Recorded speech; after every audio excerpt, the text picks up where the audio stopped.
আসসালামু আলাইকুম। শুরু করছি আসবো ফিরে আবারও পর্ব ১৬। চেঁচিয়ে লাভ হলো না। বেপরোয়া রুক্ষ ছেলেকে রুখতে অক্ষম হলো একবিংশীর ক্ষীণ শক্তি। রৌদ্রকে টেনে হিঁচড়ে রুমে নিয়ে গিয়ে থামল। ঘরের ভেতরে দাঁড় করিয়ে হাত চেপে রেখেই আদেশের সুরে বলল শক্ত গলায়, চুল বেঁধে ফেল ফাস্ট। আপনি আসলেই একটা পাগল। পাগলা গারদে যান, পাগলের চিকিৎসা করান গিয়ে। ইরিটেটিং রাইনো মুখ, এখানে কেন টেনে এনেছেন আমায়? চুল বাঁধতে বলেছি, বেঁধে নে। তপ্ত আদেশের বিপরীতে জেদ করে রাগ দেখালো মেঘা। বাঁধব না আমি। কি করবেন? ছাড়ুন। এভাবে হুটহাট করে ছোবেন না আমায়। কেন? ফোসকা পড়ে যায় আমি ছুঁয়ে দিলে? ঘেন্না লাগে। মেঘার তৎক্ষণাৎ ঘৃণাভরা উত্তরে দ্রুতর হাত ছেড়ে দিল রৌদ্র। অপেক্ষা করল না এক মুহূর্ত। রাগ সংবরণ করে ঘাড় ডলল। মাথার পাশে সমর্পণের ভঙ্গিতে ডান হাত উঁচিয়ে বলল দাঁতে দাঁত চেপে, যা, ছুলাম না তোকে এখন। তবে এমন হুটহাট স্পর্শ মানিয়ে নিতে শিখে রাখ। বিকজ আমার ছোঁয়ায় তোকে সিক্ত হতে হবে সারাটা জীবন। এখন যা বলছি তাই কর, চুলগুলো বাঁধ। এভাবে মোটেও ভালো দেখাচ্ছে না তোকে। আই নো তোকে খোলা চুলে মারাত্মক সুন্দর লাগে। তবে সেই মারাত্মক সৌন্দর্য শুধু আমার চোখে পড়ার জন্য। You are only mine. তোর রূপ সৌন্দর্য সব আমার। আমার জিনিস অন্যের জন্য উপস্থাপিত হবে না। এভাবে কারোর সম্মুখে কোথাও যেতে পারবি না তুই। Got it? যা, তাড়াতাড়ি গিয়ে চুল বেঁধে আয়, লেট হয়ে যাচ্ছি আমরা। মেঘা নাক ফুলিয়ে শ্বাস টানে। রৌদ্রে শক্ত করে মুচড়ে ধরা নিজের হাতটায় হাত বোলায় অপর হাতে। রৌদ্রকে চুপ দেখে আবার বলে, কি হলো? যেতে বলেছি তো, যা। যাব না। ইভারা, রাগাস না আমায়, নয়তো থাপ্পড় পড়বে গালে। যদি বিয়েতে যেতে চাস তাহলে চুল বেঁধে হিজাব পরে তবেই যাবি। এভাবে খোলামেলা হয়ে সেজে গুজে নয়। কাকে দেখাবি এত সাজ? কোথায় সেজেছি আমি? যা সেজেছিস তাতেই জ্বলে যাচ্ছিস পুরো। Trust me. চোখ ঝলসে যাচ্ছে আমার। আর নিচে ওই ছেলেগুলো, ওদের সামনে কেন গিয়েছিলি তখন? হ্যাঁ, ওদের ব্যাড কমেন্ট শুনতে গিয়েছিলি? ইডিয়েট। আমার ইচ্ছে হয়েছে তাই গিয়েছি। আপনার প্রবলেম কি? ওরা ব্যাড কমেন্ট করলে আমায় নিয়ে করেছে, আপনার কি তাতে? বারংবার মেঘার জেদি আচরণে বিরক্ত হয় রৌদ্র। এই মেয়ে চোখে চোখ রেখে ঠাস ঠাস করে কথা বলার সামর্থ্য রাখে বেশ। টাইম লস ব্যতীত কিছুই হচ্ছে না এখানে। এতক্ষণে বাকি সব গাড়ি বেরিয়ে গেছে হয়তো। বাড়িতে এরা দুটো ব্যতীত আর কেউই নেই। এতক্ষণের কোলাহল হইচই স্তব্ধ হয়ে গেছে। রৌদ্রর আর সহ্য হলো না। মেঘার হাত চেপে ধরল আবার। টেনে কাবাডের দিকে এগোলো। কাবাড ঘেটে টুকটুকির একটা হিজাব খুঁজে পেল সে। সেটাকে অন্য হাতে চেপে ধরে মেঘাকে আবারও টেনে এনে দাঁড় করালো ড্রেসিং টেবিলের সামনে। কাঠস্বরে আদেশ করল, হিজাব জড়িয়ে নে মাথায়। মেঘার সেই অবিরত তেজি স্বর, পারবো না, এভাবেই যাব আমি, ছাড়ুন আমায়। এবেলায় রাগে হাত মুঠিয়ে আসে রৌদ্রের। চোখ রক্তিম সেই আগে থেকেই। এসিতেও বিন্দু বিন্দু ঘাম জমেছে কপালের ধারে। মেঘার হাত ছেড়ে নিজের চুল খামচে ধরল সে। রাগ সংবরণ করল সেভাবেই। এক মুহূর্ত কিছু একটা ভেবে ড্রেসিং টেবিলের উপর থেকে সব মেয়েলি জিনিসপত্র হাতে জড়িয়ে ছিটিয়ে ফেলল মেঝেতে। ঝরঝরিয়ে সব মেঝেতে পড়তেই চমকালো মেঘা। রৌদ্র মুহূর্ত অতিক্রম না করে দুই হাতে মেঘার কোমর জড়িয়ে নিয়ে ওকে শূন্যে ভাসিয়ে সামনাসামনি তুলে বসালো ড্রেসিং টেবিলের উপর। মেঘা কিছু বলার আগেই আঙুল তুলে বলল কণ্ঠ চিপে, শাট আপ ইডিয়েট। কিছু বলার চেষ্টাও করবি না, নয়তো আমার থেকে খারাপ কেউ হবে না বলে রাখলাম। যদি থাপ্পড় খেতে না চাস তাহলে স্থির হয়ে বসে থাকবি এখানটায়, নয়তো থাপ্পড় খাবি আমার হাতে, পরে ঘ্যান ঘ্যান কাঁদবি না তখন। বলেই মেঘার দিকে ঝুঁকে আসে, মাঝখানে একটু দূরত্ব রেখে চুলের দিকে হাত বাড়িয়ে দেয় ওর। খোলা রেশম কোমল কেশোদয়ের ভাঁজে হাত পড়তেই ঝিমিয়ে আসে ক্ষুব্ধতা, জেগে ওঠে সুপ্ত অনুভূতি। ঝট করে মেঘার পানে তাকাতেই চোখাচোখি হয়। মূর্ত বনে গেছে মেয়েটা। সেকেন্ড কয়েক বাদ চোখ সরিয়ে আরেকটু ঝুঁকে যায় রৌদ্র। মেঘার বামুরুর পাশে ড্রেসিং টেবিলে হাত ঠেসে মেঘাকে নিজের মাঝে আবদ্ধ করে নেয় প্রথমে। ঝুঁকে কাঁধ গলিয়ে চুলগাছি ডান পাশ করে নিমিষেই নাক ডুবিয়ে দেয় চুলের ভাঁজে। মিষ্টি মাদকীয় ঘ্রাণে বুজে আসে রক্তিম দুই চোখ। মেঘের মতো ছড়ানো সেই ঘন কৃষ্ণকেশের ঘ্রাণ পেতেই ক্ষুব্ধতা পরিণত হয় পরম শান্তির রেশে। নিজেকে সংযত করতে না পেরে খেয়ালের বশে গভীরে নাক ডুবিয়ে লম্বা লম্বা শ্বাস টানে রৌদ্র। দূরত্ব কমিয়ে রৌদ্রের অতি সন্নিকটে আসা মাত্রই কম্পিত হয় একবিংশীর কোমল কায়া। লোকটার গরম শ্বাসের সাথে খোঁচা দাড়ি খানিক বিদ্ধ হয় রমণীর কোমল গ্রীবার ধারে। শ্বাস রুখে চোখ বুজে নেয় মেঘা। বন্ধ চোখের কোণে দেখা দেয় অবাধ্য চিকচিকে জলকণা। হাত উদ্ধত করে রৌদ্রকে ঠেলে সরিয়ে দিতে। লোকটার পেটের কাছে হাত রেখে আলতো ধাক্কা দেয় শক্তি জুগিয়ে। তবে 1 ইঞ্চিও সরাতে পারে না, বরং হিসিয়ে ওঠে রৌদ্র। You know sweetheart, your hair smell is so attractive. কি মাখিস বলতো চুলে? এক মুহূর্ত পর সে নিজেই সরে আসে, ঢোক গিলে নিজেকে ধাতস্থ করে। দ্বিতীয়বার তাকায় না মেঘার দিকে। মেয়েটার চুলগুলো নিজ হাতে গুছিয়ে কোনো রকমে পেঁচিয়ে একটা কাঁটা দিয়ে আটকে দেয়। হিজাবটা নিয়ে পেঁচিয়ে দেয় মাথায়।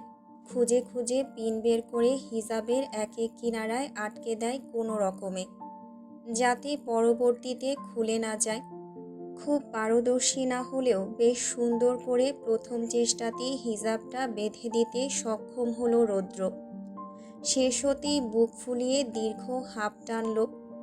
এক কদম পিছিয়ে কোমরের ধারে হাত ঠেসে সম্পূর্ণ দৃষ্টিতে পুরোপুরি অবলোকন করল মেঘাকে।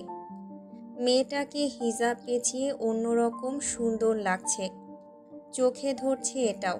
তর্জনীর দ্বারা চোয়াল চুলকে শব্দহীনা মৃদু হাসে রৌদ্র। তাকায় মেঘার চোখের দিকে। রমণীর 2 চোখ ঘোলাটে, কার্নিশে চিকচিক করছে জলকণা। ক্ষণে ক্ষণে ফেঁপে উঠছে নাকের পাটা, নাকের ডগাসহ 2 গাল লালচে। চোখ হতে এক্ষুনি যেন পানি গড়াবে টুপ করে। একাধারে সেই তখন থেকে চেয়ে আছে রৌদ্রের দিকে।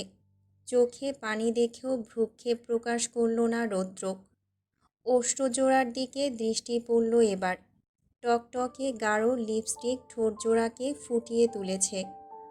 রৌদ্র এক ঝটকায় এগিয়ে যায়, গতি কমিয়ে রয়ে শয়ে মেয়েটার কাছাকাছি হেলে দাঁড়ায়। ডান হাত উঠিয়ে আলগোছে রাখে মেয়েটার বাম চোয়ালে। সুপ্ত অনুভূতিতে এবারও আর চোখ খুলে রাখতে পারে না মেঘা, বুজে আসে অবলীলায়। রৌদ্র তা দেখে হাসে মৃদুমন্দ। বৃদ্ধাঙ্গুল ওষ্ঠাধরের নিকটে নিয়ে আলতো করে স্লাইড করে। সেদিক পানে দৃষ্টি নিবদ্ধ রেখে ঢোক গেলে শুষ্ক। ফিসফিসিয়ে বলে অনুমতি নেওয়ার স্বরে, লিপস্টিক উঠিয়ে দেই সানি। লিপস্টিক থাকলে লোকের দৃষ্টি পড়বে তোর ঠোঁটের দিকে। আমি চাই না কারোর দৃষ্টি আমার প্রপার্টির দিকে পড়ুক। You are my treasure, or your lips also my exclusive treasure. এই পর্যায়ে শাড়ি খামচে ওষ্ঠ উল্টায় মেঘা। ফোপানো শব্দ ভেসে আসে কানে। ঝট করে ওষ্ঠ থেকে চোখ তুলে রমণীর মুখ পানে তাকায় রৌদ্র। মেঘার বাম গাল বেয়ে বন্ধ চোখ ছাপিয়ে পানি গড়াচ্ছে এক ফোঁটা। আখিদ্বয়ের দীঘল পাপড়ি যুগল আধো ভেজা। পরপর আবার ফুপিয়ে ওঠে মেয়েটা। সহসাই হাত সরায় রৌদ্র, বাড়িয়ে ফেলে দূরত্ব।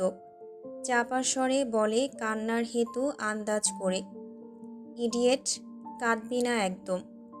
পরক্ষণে দম টেনে আবার বলে ঘাড় ডোলে, সিরিয়াসলি ঘৃণা করিস আমায়?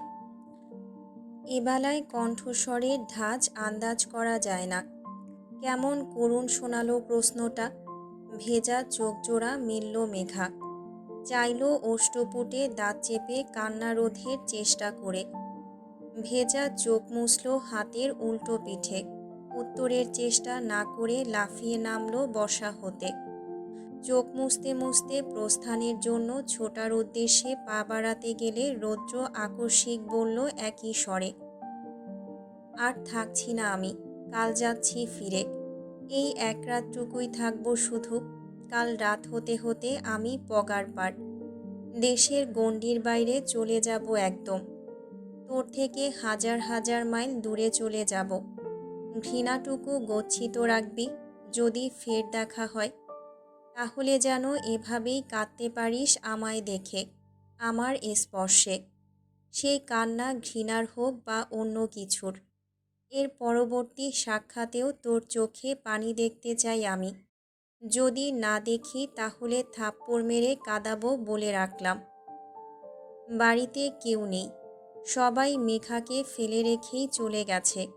কেউ দ্বিতীয়বার আর খোঁজ করল না ওর। নিচে নেমে কাউকেই খুঁজে পায়নি মেঘা। পুরো বাড়ি ফাঁকা। কান্না গিলে পানি খেয়ে গলা ভিজিয়েছে মেয়েটা। যত শক্ত হতে চায় লোকটার সামনে, লোকটার অবাধ্য চাহনিয়ার স্পর্শের বিচরণে বারংবার মিয়ে যায় শক্ত খোলসধারী হৃদয়। মেঘা এক ছুটে বাইরে বেরিয়ে চুপটি করে উঠে বসেছে গাড়িতে। এদিকে রৌদ্র ওকে খুঁজতে খুঁজতে হয়রান। ঘর হতে আগে বেরিয়েছে সেই মেয়ে। পুরো বাড়িতে ওকে খোঁজা শেষ ইতিমধ্যে। রৌদ্র পেল না। ছাদেও দেখেছে। না পেয়ে উদ্বিগ্ন হয়ে পড়েছে বেপরোয়া হৃদয়। কাঁদতে কাঁদতে বেরিয়ে এক মুহূর্তেই কোথায় উধাও হয়ে গেল ওই মেয়ে। ছটফট করে খুঁজতে খুঁজতে বাইরে বেরোলো রৌদ্র। সদর বরাবর গাড়ি দাঁড় করিয়ে রাখা। ফ্রন্ট সিটে জানালার পাশে মেঘা বসে আছে। রৌদ্র ওকে এক ঝলক দেখা মাত্রই প্রাণ ফিরে পেল। দীর্ঘ শ্বাস ফেলল। সময় নষ্ট করল না আর। দ্রুত উঠে পড়ল গাড়িতে। স্টিয়ারিং ঘুরিয়ে গাড়ি স্টার্ট করতে করতে বাঁকা চোখে চেয়ে নমনীয় স্বরে বলল আচমকা, সিট বেল্ট বেঁধে নাও। মেঘা অনড়, শুনল না কথা, বাঁধল না সিট বেল্ট। রৌদ্র এবার আর জোর খাটালো না। ওরা বিয়ে বাড়ি পৌঁছেছে বিয়ে পড়ানো শেষ হওয়ার পর। মোটামুটি মাঝপথে সব কিছু। মেঘা গাড়ি থেকে নেমে সোজা গার্ডেনের দিকে এগিয়েছে। পথিমধ্যে কথা তো দূর, আর চোখেও তাকায়নি সে রৌদ্রের পানে। সায়ানদের বাড়ির গার্ডেনে বিয়ের ভেন্যু সাজানো হয়েছে। উপচে পড়া ভিড় পুরো জায়গায়। মেঘা কোনো রকমে ভিড় ঠেলে স্টেজের দিকে এগোলো। পাশাপাশি শুভ্র আর মেহের বসে আছে। লাল টুকটুকে রাঙা শাড়িতে রাঙা বৌরূপে সেজেছে মেহের। মেয়েটা একই স্নিগ্ধ কোমল সৌন্দর্যের অধিকারিণী। দেখলেই চোখ জুড়িয়ে যায়। তার উপর বিয়ের ভারী সাজে পুরো চোখ ধাঁধানো সুন্দর লাগছে আজকে। দূর হতে চিকচিক করে জ্বলছে ভীষণ। পাশাপাশি বেশ মানিয়েছে দুটোকেই। মেহেরের ডান পাশে শুভ্র, আর বাম পাশে সাফা বসে। সামনে ক্যামেরাম্যান ছবি তুলছে হয়তো। মেঘা এতক্ষণে মুচকি হাসল। মন খারাপ ঠেলে সরালো অদূরে। ভরা গালে হাসি ফুটিয়ে তড়িঘড়ি করে এগোলো ওদিকে। স্টেজের পাশ থেকে সিরাত ডাকলো এমন সময়। এগিয়ে এসে বলল, মেঘা, এতক্ষণ কোথায় ছিলি? এসেছি থেকে খুঁজছি তোকে। কোন গাড়িতে এসেছিস তুই? না আপু, আমি তো কেবলই। বলতে বলতে কথা ঘোরালো। এখানেই ছিলাম আপু। সিরাত চোখ সরু করে তাকায়। শুধোয়, হিজাব পরলি কখন? সাজগোজ সব ঘেটে ফেলেছিস দেখছি। তোকে কত সুন্দর করে সাজালাম আমি। যদিও এভাবে আরও বেশি সুন্দর লাগছে। এখন যাক।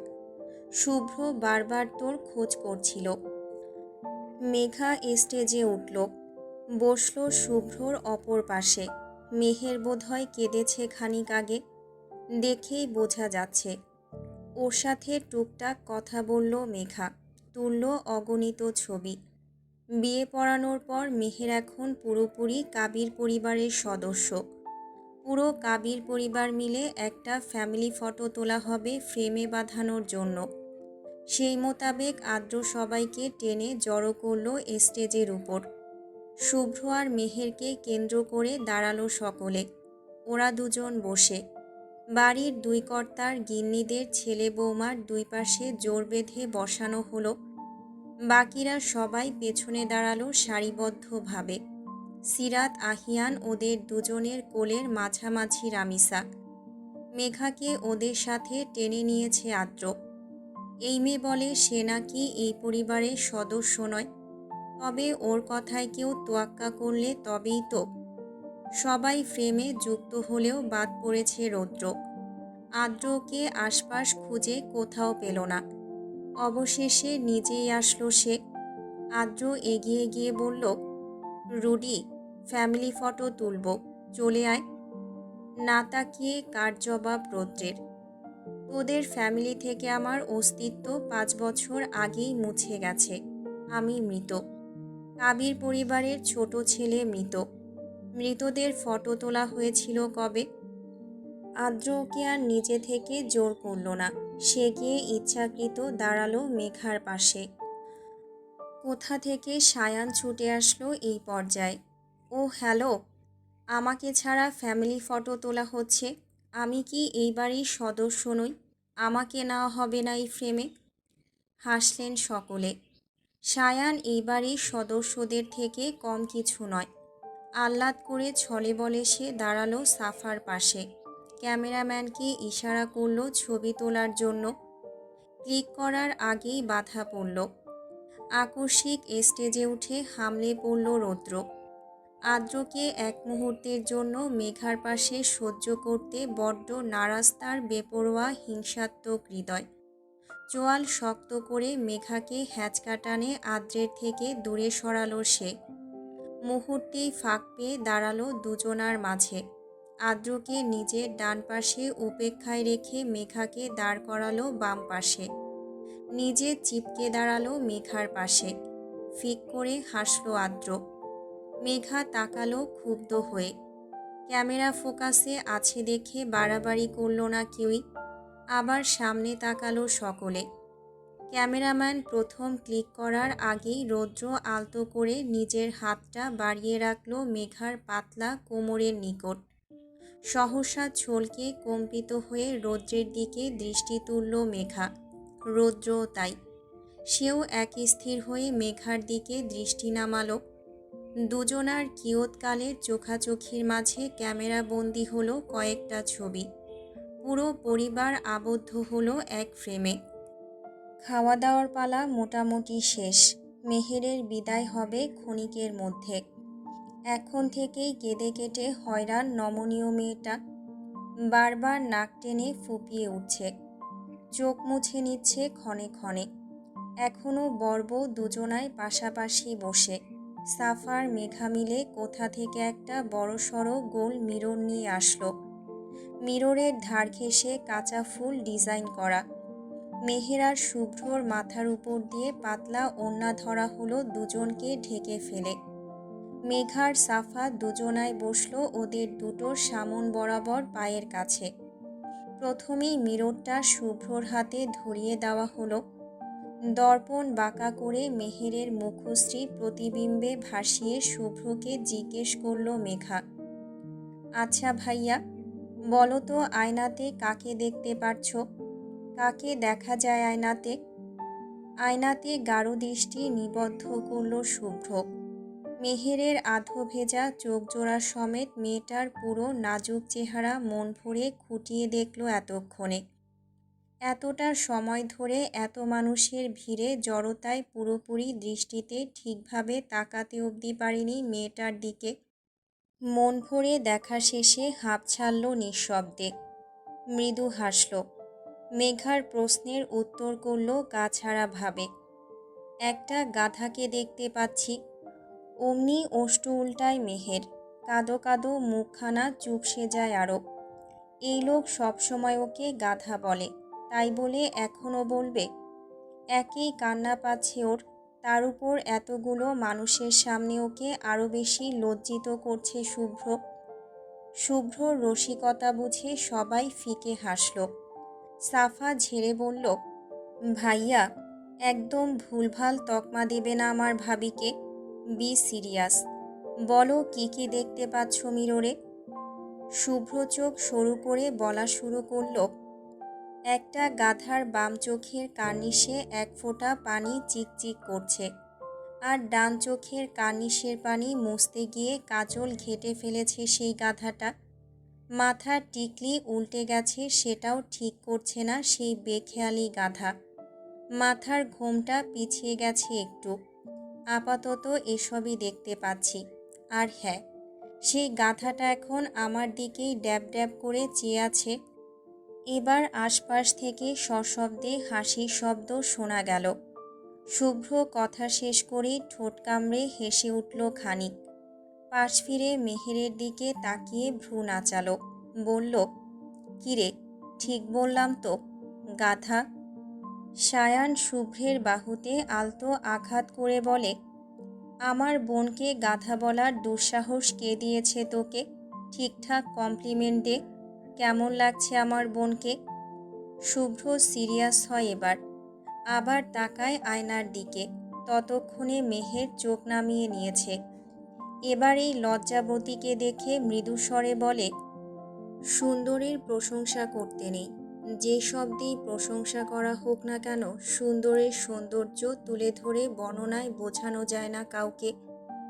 তোর বোনকে কেমন লাগছে সেটা এক বাক্যে বা হাজার বাক্যেও বোঝাতে অক্ষম আমি। তবে এই বাক্যই শুনে রাখ, তোর বোনকে আজ আমার বউরূপে দেখে মন ভরে গেছে আমার। অন্য কিছু অনুভব করছি, যার অনুভূতি আমি নিজেও ঠাউর করতে পারছি না। সবশেষে তোর বোনকে আজ আমার লাগছে। বিয়ে বিদায়ের পালা চুকিয়ে কাবির ম্যানশনে ফিরতে ফিরতে রাত্রি 11টা পেরিয়েছে। এখন ঘড়ির কাঁটা প্রায় 12টার ঘর পেরিয়ে 1টার ঘর ছুঁই ছুঁই করছে। বাড়তি সব ঝামেলা মিটিয়ে শুভ্রকে এতক্ষণে পাঠানো হলো উপরে। বাকিদের দেখা নেই। শুভ্রর ঘরের সামনে সবাই ওত পেতে অপেক্ষা করছে, তা ওর অজানা নয়। ধীর পায়ে একা একাই উপরে উঠল সে। ওকে আজ সঙ্গ দেওয়ার কেউ নেই, যা ভেবেছিল তাই। ওর ঘরের বাইরে 7 মাথা এক হয়েছে। মেঘা, সাফা, আদ্র, সিরাত, আহিয়ান, সাবা আর পিচ্চি আয়াজ। দরজা আটকে ঘরের বাইরে 7 মাথা এক করে ফন্দি ফিকির আটছে ওরা। শুভ্র শ্বাস টানল, বুক ফুলিয়ে ঘাড় উচালো, গম্ভীর ভাব টেনে দৃঢ় পায়ে এগোলো। ওকে দেখা মাত্রই স্বাভাবিক হলো সপ্ত পাণ্ডব। একসাথে একে অপরের দিকে চাওয়াচাই করে সকলে গলা খাকারি দিল। ঠোঁট কামড়ে চেপে নিল হাসি। শুভ্র গলা ভার করে বলল ওদের আগে, আমার ঘরের সামনে কি চাই তোদের? সাফার সামনে হাত পেতে স্বভাবসুলভ উচ্চস্বরে চেঁচিয়ে বলল সহসা, 50 লাখ টাকা। বৃহৎ নয়নে তাকায় শুভ্র। কি? শুনিনি। 50 লাখ টাকা। টাকা দাও, ঘরে যাও। মামার বাড়ির আবদার পেয়েছিস? কিসের টাকা দেব তোদের? আদ্র মুখ খুলল, তোমার ঘর সাজিয়েছি তার টাকা। আমার ঘর সাজিয়েছিস তো আমার কি? আমি তোদের সাজাতে বলেছি? মেঘা ঘুমে টলছে। এতক্ষণে ঘুমে কাদা হয় রোজ। আজ অনেক দেরি হয়ে গেছে। হাই তুলে বলল সে, ভাইয়া, সময় নষ্ট করো না তো, এতে তোমারই লস। যা চাইছি দিয়ে দাও। শুভ্র গলা খাকারি দেয়। সিরাত তাল মেলায়, একদম। শুভ্র ভাইয়া, টাকা দিয়ে দাও। বড় বোনের মুখে ভাইয়া ডাক শুনে ফ্যাল ফ্যাল করে তাকায় শুভ্র। আপু তুমিও? তুমি না আমার বড়? So what? সবচেয়ে বড় মানি। মানি যেদিকে আসবে আমি আজ সেদিকে। তাড়াতাড়ি টাকা দিয়ে দে তো, দেরি হয়ে যাচ্ছে। অপেক্ষা করছে তোর বউ। শুভ্র লজ্জা পায়। লজ্জা লজ্জা লাগে কেমন। আদ্র সাফার কাঁধে কনুই ঠেসে হাত বাড়িয়ে বলে, ভাইয়া বেস্ট অফ লাক, বাট তার আগে ফ্যালো করি মাখো তেল। টাকা রুমে আছে, দরজা খুলে দে, এনে দিচ্ছি। এহ, তা তো হবে না, আগে টাকা পরে এন্ট্রি। বোনের কথায় গলা ভার করে শুভ্র। আমাকে ঝাললেও 2 পয়সা পাবি না, রুমে না গেলে টাকা দেব কি করে? ডোর খুলে দে, আমি রুমে গিয়ে টাকা নিয়ে আসছি। পালিয়ে যাচ্ছি না কোথাও, এ বাড়িতেই থাকবো। ইনোসেন্ট হয়ে ওর কথায় ভুলল সকলে। শুভ্র বরাবর স্পষ্টভাষী, যা বলে তাই করে। আর ভাই বোনদের ঠকাবে না নিশ্চয়ই। দরজার সামন থেকে সরে গিয়ে দরজা খুলে দিল আদ্র। শুভ্র ফিসলে হাসল। দ্রুত ঢুকল ঘরের ভিতর। পিছু ফিরে সকলের ভোলাভালা মুখ পানে তাকালো একবার। সাফা মিনমিন করে বলল, তাড়াতাড়ি টাকা নিয়ে এসো ভাইয়া, আমি আমার ভাগের টাকা দিয়ে চকলেট কিনে খাবো। শুভ্র বাঁকা হাসি প্রগাঢ় করে। তৎক্ষণাৎ বলে, বেশি চকলেট খেতে নেই বনু, দাঁতে পোকা ধরবে। অ্যান্ড থ্যাংক ইউ আমার ঘরটা এত সুন্দর করে সাজানোর জন্য। Everyone wish me best of luck, good night. কথা শেষ করেই সপ্তপাণ্ডবের মুখের উপর ঠাস করে দরজা লাগিয়ে দিল শুভ্র। চমকানোর অভিব্যক্তি প্রকাশ করার আগেই বিরাট ঝটকা খেল সকলে। হতবম্ব হয়ে দাঁড়িয়ে গেল ফ্যাল ফ্যাল করে তাকিয়ে।